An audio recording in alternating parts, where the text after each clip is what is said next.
നിലവിലുള്ള പ്രശ്നം എന്താ വെച്ചാൽ നമ്മുടെ ഫിഫ അപ്രൂവലുമായി ബന്ധപ്പെട്ടിട്ടുള്ള ഒരു ചെറിയ പ്രോബ്ലമാണ്.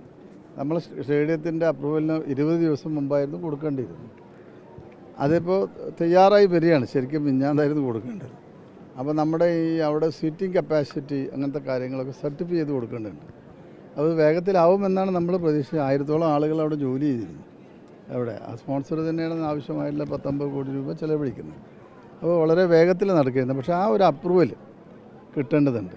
ഇപ്പോൾ അർജൻറ്റീനൻ ടീം തന്നെ ആ കളി മറ്റൊരു സ്ഥലത്തേക്ക് വെച്ചിട്ടില്ല. അവർ പരിശീലനം എന്നാണ് അവരിപ്പോൾ തന്നെ അനൗൺസ് ചെയ്തത്. നിങ്ങൾ കണ്ടിട്ടുണ്ടാവും അവരുടെ ടീമിൽ തന്നെ. അങ്കോളയിൽ ഒരു കളിയും അതോടൊപ്പം തന്നെ കേരളത്തിലൊരു കളിയും അങ്ങനെയാണ് വെച്ച് വരുന്നത്. അപ്പോൾ അതിൻ്റെ അടിസ്ഥാനത്തിലാണ് ഇപ്പോൾ നമ്മൾ വളരെ വേഗത്തിൽ അപ്രൂവൽ എടുക്കാനുള്ള ശ്രമം നടക്കുകയാണ്. നമുക്കറിയാം കേരളത്തിൽ ഇപ്പോൾ ഒരു കുറവ് എന്ന് പറഞ്ഞ സത്യത്തിൽ ഈ ഒരു കാര്യത്തിൻ്റെ ഇത് നമ്മൾ ആ സമയത്തിനാവുമെന്നായിരുന്നു വിചാരിച്ചിരുന്നത്. ഇപ്പോൾ ഈ അണ്ടർ-17 പോലത്തെ ഫിഫ കപ്പുകൾ നടന്നിട്ടുണ്ട്. പക്ഷേ അത് ഫിഫ വിൻഡോയിലുള്ള കളിയല്ല. ഈ ഇത്തരത്തിലുള്ള സൗഹൃദ മത്സരം എന്ന ഫിഫയുടെ അംഗീകാരത്തിന് വേണ്ടിയിട്ടാണ്. ഇപ്പോൾ നമുക്ക് വേണ്ടി ഓൾ ഇന്ത്യ ഫുട്ബോൾ ഫെഡറേഷൻ ശുപാർശ ചെയ്തു. ഏഷ്യൻ ഫുട്ബോൾ ഫെഡറേഷൻ അവരൊന്നിച്ചായിരുന്നു വന്നിരുന്നത്. അവർ ശുപാർശ ചെയ്തു. ഫിഫയുടെ വൈസ് പ്രസിഡൻറ്റിനെ നമ്മൾ നേരിട്ട് തന്നെ പോയി കണ്ടിരുന്നു. ഈ കാര്യങ്ങളൊക്കെ നടത്തിയിട്ടുണ്ട്. നമ്മൾ നല്ല എഫേർട്ട് ഇതിലെടുത്തിട്ടുണ്ട്. പക്ഷേ ഇവിടെ ഇങ്ങനെ ഒരു ചെറിയ പ്രശ്നം, ഈ ഫിഫയുടെ നിയമങ്ങൾ ലംഘിച്ചുകൊണ്ടുള്ള ഒരു പ്രശ്നം. അപ്പോൾ ഇപ്പോഴും അവർ പറഞ്ഞ് ഈ ഒരു ദിവസത്തിനുള്ളിൽ ആ അംഗീകാരം വാങ്ങിക്കൊടുത്താൽ അവർ വരുന്നതാണ്, വരില്ല എന്ന് പറയണില്ല. അപ്പോൾ ഇനിയിപ്പോൾ അങ്ങനെ തന്നെയാണെങ്കിലും ഒരു കളി നഷ്ടമാവില്ല. ഈ വിൻഡോയിൽ ഏതെങ്കിലും തരത്തിൽ നമുക്ക് അംഗീകാരം ലഭ്യമായില്ല അടുത്തതിൽ എന്നാണ് അദ്ദേഹം പറഞ്ഞിട്ടുണ്ടാവുക. അഥവാ അല്ല, ഇതിനുള്ളിൽ ഇപ്പോൾ നമ്മളിപ്പോൾ സബ്മിറ്റ് ചെയ്ത് കഴിഞ്ഞു. ഇന്നലെ രാത്രി വളരെ വൈകിയാണ് ബാക്കിയുള്ള പേപ്പറുകൾ അറിയാലോ. ഇപ്പോൾ ഈ ബാംഗ്ലൂരിലൊക്കെ കുറേ പ്രശ്നങ്ങളൊക്കെ നടന്നുകൊണ്ട് നമുക്കത് പൂർണ്ണമായും പരിശോധിച്ച് മാത്രമേ ചെയ്യാൻ കഴിയൂ. ഇപ്പോൾ അതിൻ്റെ ബന്ധപ്പെട്ട എല്ലാ ടെസ്റ്റുകളും നടന്നു.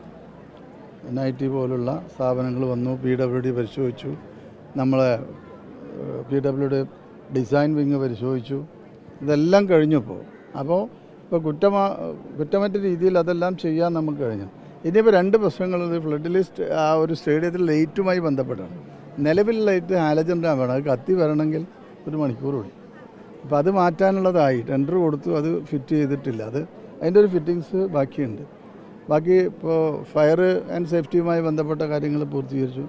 കഴിയുന്നത്ര വേഗത്തിൽ ഇതൊക്കെ ചെയ്തെങ്കിൽ കൂടി ഇപ്പോൾ ഇതിൻ്റെ ഫിഫയുടെ അപ്രൂവലുമായി ബന്ധപ്പെട്ടൊരു കാര്യത്തിലാണ് ഇപ്പോൾ തടസ്സം നിൽക്കുന്നത്.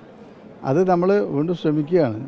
ഈ ആഴ്ച തന്നെ അത് നേടിയെടുക്കാനുള്ള ശ്രമമാണ് ഇപ്പോൾ നടത്തുന്നത്. സ്റ്റേഡിയത്തിന് അംഗീകാരം കിട്ടാത്തതാണ് അപ്പോൾ ഫിഫയുടെ അല്ല, ഇതിങ്ങനെ പ്രത്യേകം എടുത്ത് പറയേണ്ടത് അല്ല. നോക്കൂ, ഫിഫയിൽ ഇപ്പോൾ നിലവിലുള്ള പ്രകാരം അംഗീകാരം തരാൻ അവർക്ക് കഴിയും. ഇപ്പോൾ നമ്മൾ സബ്മിറ്റ് ചെയ്യേണ്ട പേപ്പറുകൾ ക്ലിയറൻസുകളാണ് കേരളത്തിൽ നിന്ന് കൊടുക്കാണ്ടിരുന്നത്. അതിപ്പോൾ കൊടുത്തിട്ടുണ്ട്. അവിടെ അടുത്ത മീറ്റിങ്ങിൽ നമുക്ക് അപ്രൂവൽ കിട്ടും എന്നുള്ളതാണ്. ഞാനൊരു കാര്യം പറഞ്ഞത്, നിങ്ങൾ മാധ്യമങ്ങൾ എന്തോ എഴുതിക്കോ, അതൊന്നും നമുക്കൊരു പ്രശ്നമുള്ള. ഞങ്ങൾ നല്ല രീതിയിൽ വേണ്ടി ഇതിന് ശ്രമിച്ചിട്ടുണ്ട്. ഒരു അന്താരാഷ്ട്ര ഈ ഫിഫ ലിസ്റ്റ് ചെയ്ത ടീമുകൾ 2 ടീമുകൾ ലിസ്റ്റ് ചെയ്ത് റാങ്കിങ്ങിലുള്ള 50 റാങ്കിങ്ങിലുള്ള 2 ടീമുകൾ ആദ്യമായിട്ടാണ് ഇന്ത്യയിൽ തന്നെ കളിക്കാൻ വരുന്നത്. അപ്പോൾ അതിൻ്റെ മാനദണ്ഡങ്ങളൊക്കെ ഉണ്ട്. അതെല്ലാം തന്നെ പാലിച്ചാൽ മാത്രമേ നടക്കുകയുള്ളൂ. അതെല്ലാം നമ്മൾ ശ്രമിക്കുന്നുണ്ടായിരുന്നു. നമുക്ക് അത്തരത്തിൽ അറിയാമല്ലോ, നമ്മളെ അടുത്തുള്ള ഒരു ജവഹർലാൽ നെഹ്റുവിൻ്റെ പേരിലൊരു സ്റ്റേഡിയം. പിന്നെ നമ്മൾ ശ്രമിച്ച് തിരുവനന്തപുരത്തായിരുന്നു. അത് ക്രിക്കറ്റ് സ്റ്റേഡിയം എന്നുള്ള രീതിയിൽ ആദ്യമേ അവർ അതിൻ്റെ ഒരു ഫീൽഡ് വളരെ റഫാണ്. അപ്പോൾ അത് അവർ വരും. അങ്ങനെയാണ് നമ്മൾ കൊച്ചി കണ്ടെത്തുന്നത്. അപ്പോൾ കൊച്ചിയിൽ ഫീൽഡൊക്കെ ശരിയാണ്, ഇത്തരത്തിലുള്ള കുറേ കാര്യങ്ങളിലുള്ള ഒരു പ്രശ്നം. അതുകൊണ്ടാണ് ഇത് ഇപ്പോൾ താമസിച്ചിട്ടുള്ളത്. അതുകൊണ്ട് ആ കളി നിർത്തി, കളി പോയി എന്നൊക്കെ നമുക്ക് വേണമെങ്കിൽ മെസ്സി മാത്രമായിട്ട് വരും. പക്ഷെ അത് നമ്മൾ ആഗ്രഹിക്കുന്നില്ല.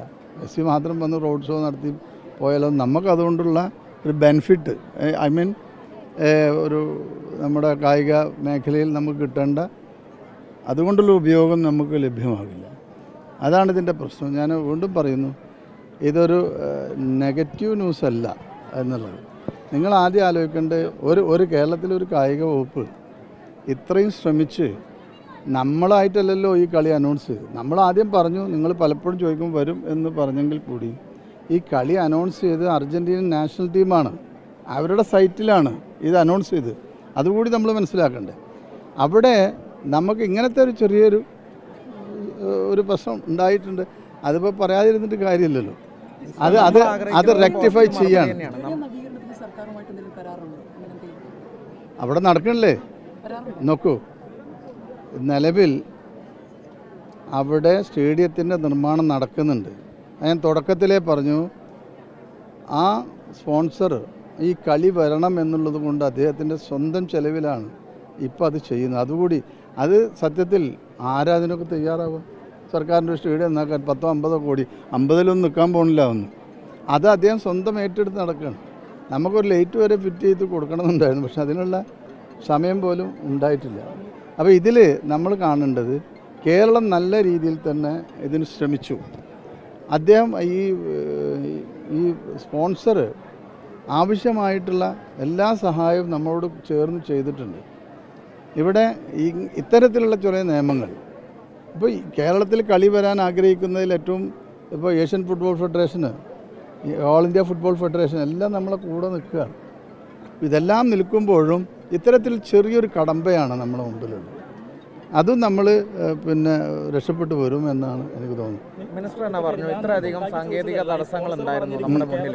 അപ്പോഴും നമ്മൾ എന്തിനാണ് ഇത്ര തിടുക്കത്തിൽ ഈ തീയതി പ്രഖ്യാപനത്തിലേക്കൊക്കെ കടന്നത്? അർജന്റീന ഒരു മത്സരിക്കുമെന്ന പ്രഖ്യാപനം നടത്തി. ഈ തീയതിയിലെ പ്രഖ്യാപനത്തിലേക്കൊക്കെ നമ്മൾ പോകേണ്ടിയിരുന്നു. ഈ തടസ്സങ്ങളെല്ലാം പരിഹരിച്ചിട്ട് പോരായിരുന്നു. എന്തിനായിരുന്നു ഈ ഒരു തിടുക്കം? അതിപ്പോൾ അങ്ങയുടെ സ്വന്തമായിട്ടുള്ള അഭിപ്രായമാണ്.